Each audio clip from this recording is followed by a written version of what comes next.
El 4 de junio de 1943 se produjo la revolución militar que puso final a un periodo de gobiernos civiles de dudosa legitimidad democrática.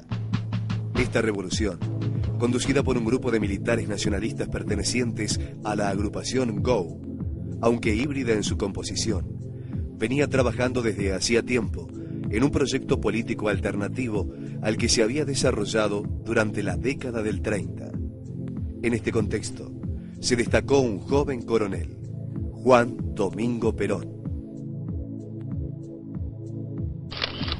Luego de una serie de misiones en el exterior y contando con el respeto de sus camaradas, fue designado el 27 de octubre de 1943 director del Departamento Nacional del Trabajo.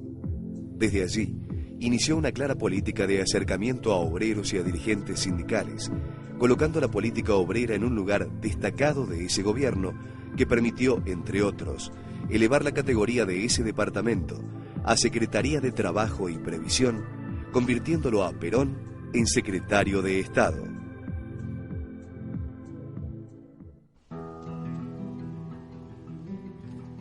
La tarea de Perón se concentró en la construcción de una relación directa con las bases sindicales y con los dirigentes intermedios, que a través del diálogo y de la atención a sus demandas concretas, permitió la obtención de conquistas sociales y la sanción de leyes claras en la relación entre el Estado, los empresarios y los sindicatos. Se conformó, de esta forma, un nuevo escenario político y social que adquiriría en el tiempo una fuerza sin precedentes. En 1944 se firmaron 127 convenios con la intervención de las asociaciones patronales y 421 con la participación de los sindicatos obreros.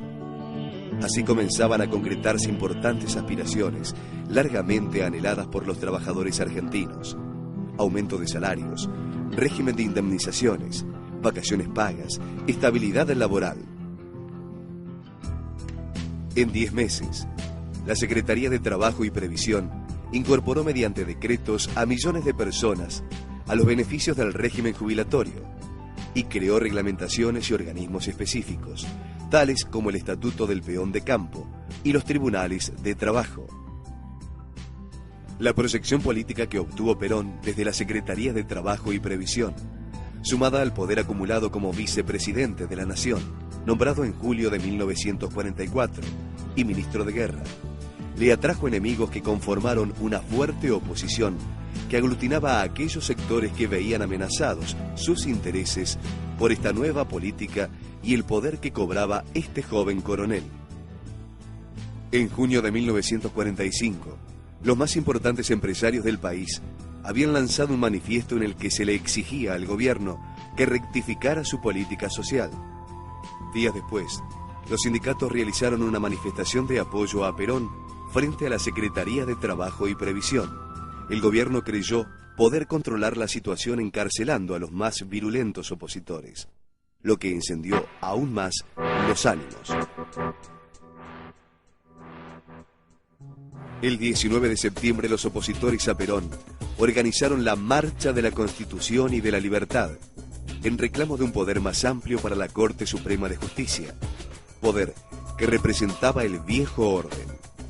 En este contexto, un sector de las Fuerzas Armadas encabezado por el almirante Bernengo Lima y por el general Eduardo Ábalos presionaron al presidente Edelmiro Farrell, reclamando el desplazamiento de Perón para continuar en el poder. En consecuencia, Perón renunció a sus cargos, pero antes de irse, se despidió hablando a los trabajadores de la Secretaría de Trabajo y Previsión. Una multitud acudió a escuchar sus palabras, que fueron emitidas por la red de radiodifusión del Estado. El éxito popular de Perón haría crecer la indignación entre algunos oficiales. El 12 de octubre de 1945, Perón es detenido por la Policía Federal y trasladado a la isla Martín García. Distintos sectores sociales vieron en este hecho una amenaza a las conquistas obtenidas durante su gestión. Las organizaciones sindicales comenzaron a discutir la posibilidad de tomar medidas de lucha para liberar a Perón. El 16 de octubre se reúne el Comité Central Confederal de la CGT y convoca a una huelga general a partir de la hora 0 del jueves 18. El diario La Época dice, en su edición de ese día: desde La Quiaca hasta Tierra del Fuego, y desde el Atlántico a los Andes, se pide, se clama y se exige la libertad del coronel Perón. Los trabajadores de todo el país se han puesto de pie para reclamar su libertad. No puede ser desoída la voz del pueblo. Mientras Perón es trasladado al hospital militar a causa de una dolencia, grupos de obreros se movilizan espontáneamente desde las fábricas de Avellaneda, Lanús y Quilmes, desde los frigoríficos de Berisso y Ensenada, en la zona oeste, desde Merlo, Morón y Moreno, en el norte, desde Zárate y Campana, de las barriadas populares de Mataderos, Liniers en Lugano, Flores Sud, Villa Urquiza, Devoto, La Paternal, Parque Patricios, Nueva Pompeya, Barracas, La Boca. Todos avanzan sobre la capital federal, anticipando la huelga fijada por la CGT.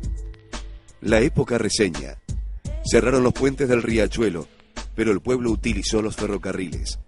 La columna de obreros coreaba insistentemente el estribillo: es el pueblo. En adhesión al coronel Perón, pararon los obreros de frigoríficos, del petróleo, del puerto, de la construcción y muchos otros. La sorpresa de este hecho generó una serie de misiones entre la Casa de Gobierno y el Hospital Militar.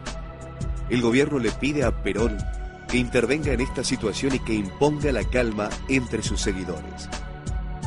A las 23:10, Perón aparece en el balcón del Ministerio de Interior, desde donde se dirige a la multitud. ¡Este es pueblo! ¡Este es el pueblo sufriente que representa el dolor de la tierra madre que hemos de reivindicar!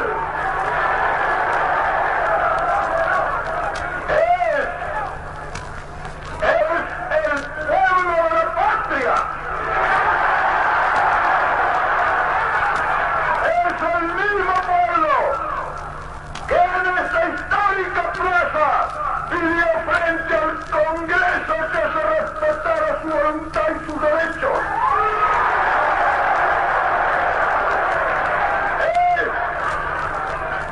Es el mismo pueblo que ha de ser inmortal, porque no habrá perfidia ni maldad humana que pueda someter a este pueblo grandioso en sentimiento y en número.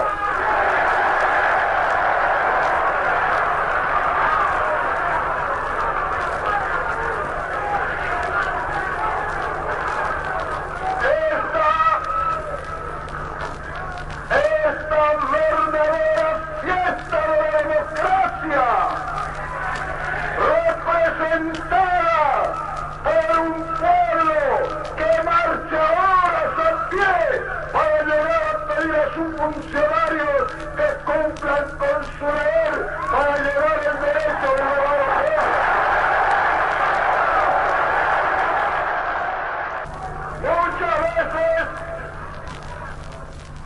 Muchas veces he asistido a reuniones de trabajadores. Siempre he sentido una enorme satisfacción, pero desde hoy sentiré un verdadero orgullo de argentino, porque interpreto este movimiento colectivo como el renacimiento de una conciencia de los trabajadores, de una conciencia de los trabajadores que es lo único que puede hacer grande e inmortal a la patria.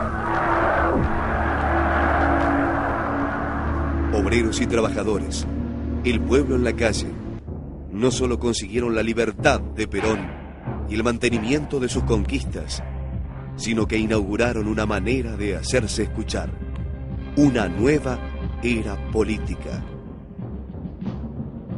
El 17 de octubre de 1945 es el Día de la Lealtad, momento fundacional del peronismo.